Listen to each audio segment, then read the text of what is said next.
What's up, my friends? Today I'll be reacting to why the US will always be the global superpower. But before I go into that, can I ask you for one thing? If you can leave a like on this video, thank you so much for that, my friend. It's really the best way to show support. If you can subscribe, oh man, in that case, forget about it. You make my day. Have that in consideration. Now, link for the original video in my description. You guys end up recommending this one quite a lot, so, well, let's play it. At the time of making this video, the US stands as the world's largest economy by quite some distance. Yeah. They have the most powerful military on Earth with the largest military budget. They are the third most populated country in the world and the fourth largest country on Earth by land size. So it is fair to say they are a global superpower. Hey guys.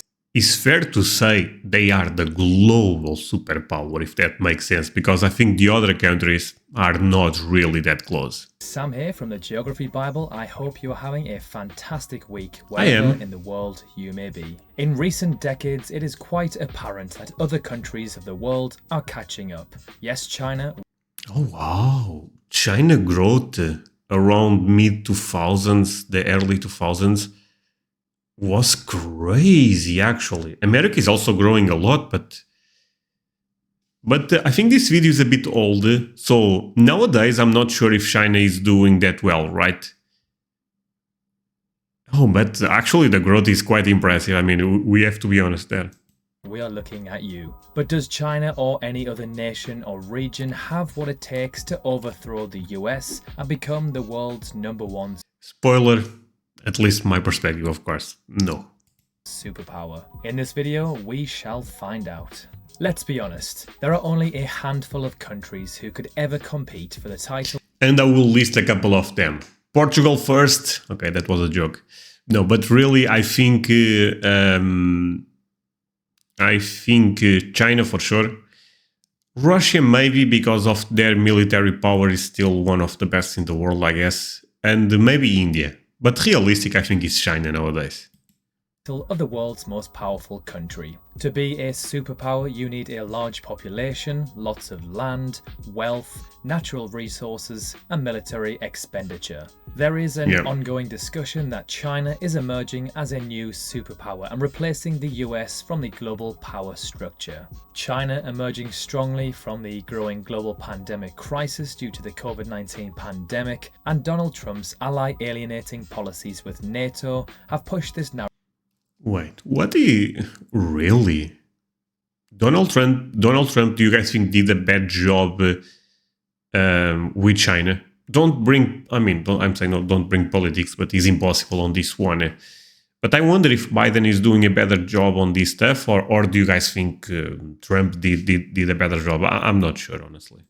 Narrative forward, considering. And I don't follow American policy that close to know, but I'm sure a lot of you guys have an opinion on this one. There is no doubt whatsoever that China is becoming the global powerhouse economically and is expected to. Really? This video seems really optimistic about China.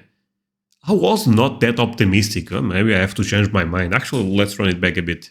That China is becoming the global powerhouse economically and is expected to surpass the US as the world's biggest economy by 2028. China is still behind, but on its way to surpassing the US in military power with increased spending on weapons, technology, and developing several secretive weapons. Wait, what? I had no idea about this one. So China is actually in its way to surpass America. Guys, wake up. I mean, come on. I'm with you. What is going on with... right now, this is... I think this is being too optimistic about China, right?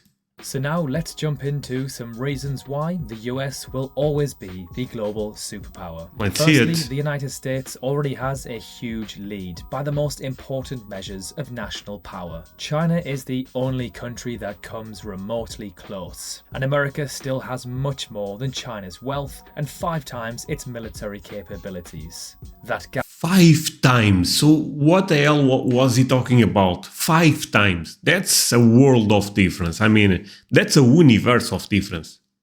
No, okay, no, we are back, my friend. Alone would take decades to close, even if things go badly for the US. Yeah. And as China grows and increases their military might, the US will be doing exactly the same thing. China's growth, if anything, will be motivation for the US to develop and invent new technologies to continue to grow their lead. Also, it is unlikely that things would go badly for the US because it has the best long-term economic growth prospects among the major powers. Economists have shown that long-run growth depends on a country's geography, demography, and political institutions. The United States has an edge in all of these categories. So unless something... Yeah, demographics from what I know in China are not looking that great.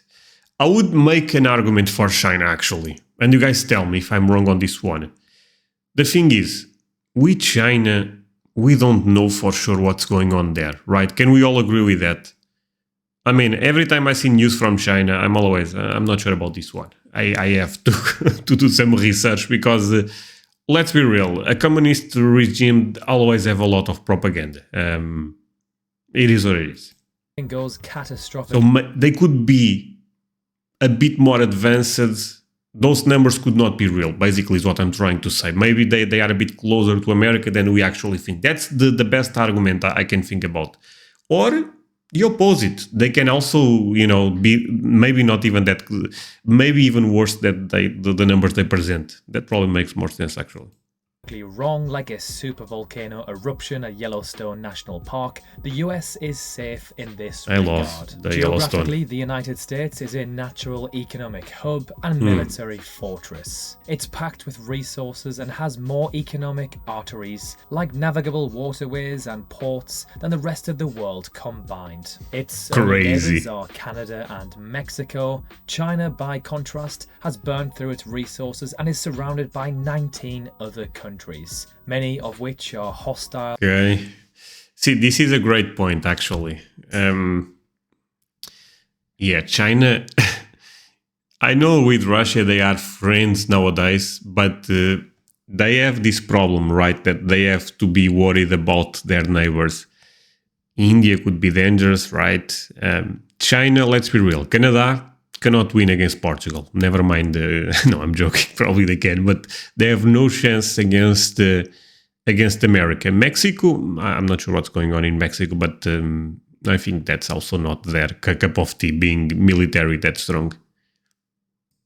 And is surrounded by 19 other countries, many of which are hostile or unstable, and 10 of which still claim parts of China's territory as their own. To put it lightly, the US benefits greatly from being rather isolated. Other superpowers like Russia, India, and China all border multiple countries, including each other. Of those, many are unpredictable and unstable. Demographically, America is the only nation that is simultaneously big, young, and highly educated. The US workforce is the third largest, second youngest, most educated in years of schooling, and most productive among the major powers. And it is the only major workforce that will grow throughout this century. China, on the other hand, will lose around 200 million workers over the next 30 years and add 300 million senior citizens. Chinese workers produce 6 times less wealth per hour than American workers on average. More than 2/3 of China's workers lack a high school education, and 1/3 of Chinese young people entering the workforce have an IQ below 90. Okay, so enough about China. What about Russia? Okay, China got roasted right there. Wait, what? What? That was crazy. Let's run it back a bit. That was insane. High school education, and 1/3 of Chinese young people entering the workforce have an IQ below 90. Okay, so... God damn it. And we are buying so much stuff from them. And then we are shocked that the quality is not the best.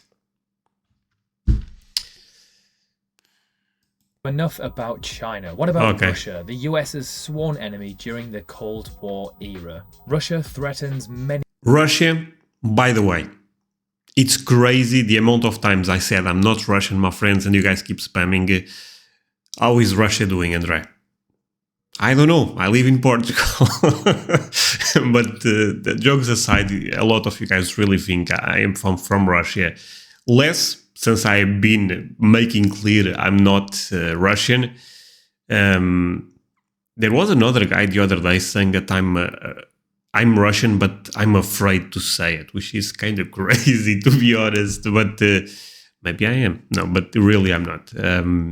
That said, Russia cannot even win against Ukraine. Come on.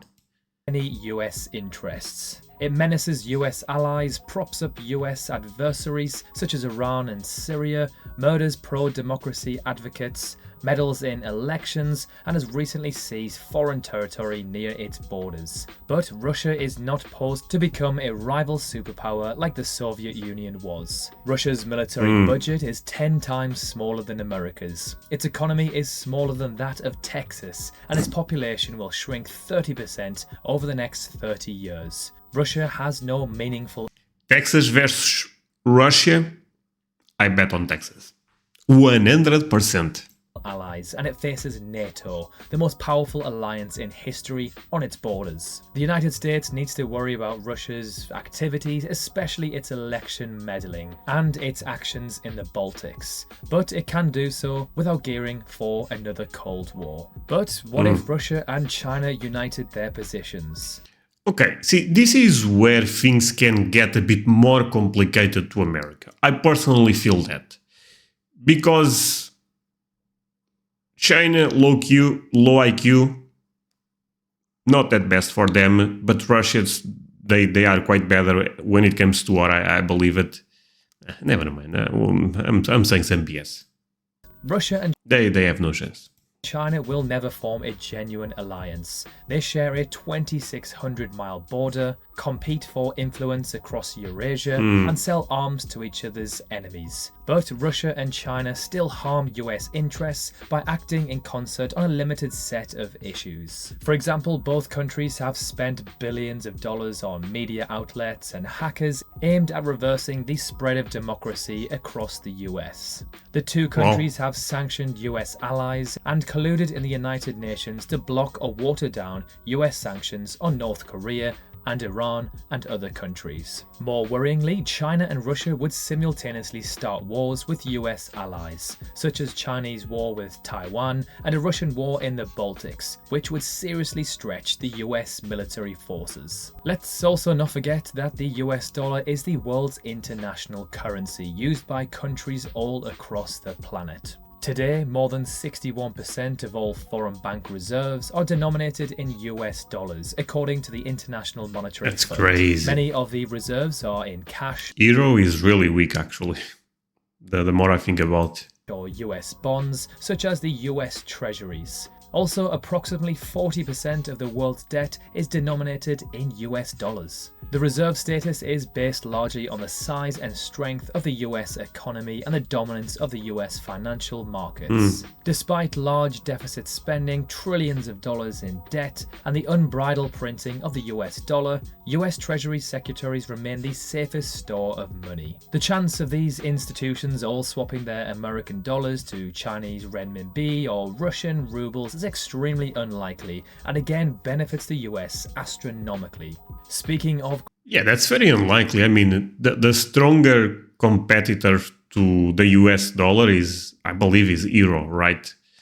I'm not super surprised about this video. I thought the guy was super positive about China, but right now he's kind of... Yeah, never mind.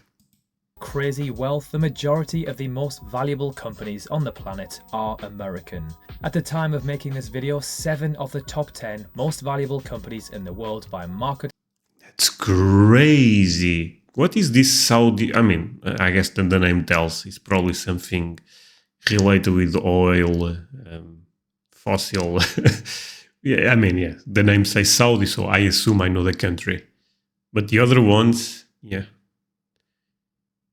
It's crazy, actually. And even if you look at the top 20, I bet most are from America. Yeah, this is a crazy list, I'm sorry. Let's go back to the video. cap are American, and out of the top 100, 60 are American companies. A lot of these companies are technology-based organizations that are literally used by billions of people across the planet. All of this revenue, data, and information is being gathered by these companies to become only bigger, more powerful, and efficient. It would take a serious, monumental disaster for any other country to be able to surpass the US's dominance in global trade and finance. Also, the American culture is driven by the American dream, particularly by Hollywood. It's what makes America the most influential country in the world. Any country that tries to build an entertainment industry that rivals that of America is a threat to a US national security too. Wait, so to summarize, what? Nigeria? Okay, Bollywood I was aware. Nollywood? What type of shenanigans are we dealing here in the Nollywood? No chance. that of America is a threat to a US national security too. So to summarize, China has far too many domestic issues that it is ignoring in its race to dominate the world stage. It is likely that one of these problems will cause China, as it's currently iterated, to either contract or fall into another civil conflict. Russia also is burdened by social issues that will preclude it from dominating the political scene anytime soon. The European Union is having trouble keeping a number of its member nations financially afloat. Okay, I was not expecting this attack on the European Union. Chill, my friend. And in fact keeping many of its countries inside the Union. People are leaving the Union. Oh man, that's not good for us. Language, cultural and historical barriers that have challenged Europe for almost 2,000 years will be still intact for some time to come, preventing the EU from seizing world dominance. Over in Japan, their population is contracting and aging. This will make it difficult for it ever to become more than a regional powerhouse militarily, while still remaining an economic powerhouse globally. The other two serious contenders for the most powerful country in the world. No chance. Australia, really? No chance. That is more likely that kangaroos take over Australia, that Australia becomes bigger, becomes the number one superpower. No chance. Indonesia and Brazil are both geographically quite isolated, linguistically challenged, and have no significant history of military intervention or dominance. While they are both resource rich enough to become world powers, both have serious... Yeah, but the thing with Brazil... So Brazil speaks Portuguese, so we have a connection with them, and I actually consume a lot of online content made by Brazilian people, and their country is amazing when it comes to natural resources, you know. But yeah, they have a lot of things to work out, basically. But great country and great people. Also preclude them from successfully seeking a dominant position on the world stage. Media hype about the American collapse aside, no single country nor group can do what the US does individually, and most of them aren't foolish enough to even try to replicate this. In my opinion, I believe it. The US will remain the dominant global power for many decades to come and beyond. So what are your thoughts? Will the US always be the global superpower? Will any other nation ever overtake them? Let us know in the comments section below. Thank you so much for watching this video. If you enjoyed it, please feel free to drop a like. And if you love this sort of content, consider subscribing. We've got plenty. Great video. And it's completely free. Thanks again for watching, and we'll see you very soon in the next video. Okay, fantastic video. At least I had a lot of fun reacting to this one. Man, what can I say? I mean, yeah, I mean, my opinion was one when I started the video, and it's still the same. America, baby. No chance that China... I mean, after knowing that stat about IQ, yeah.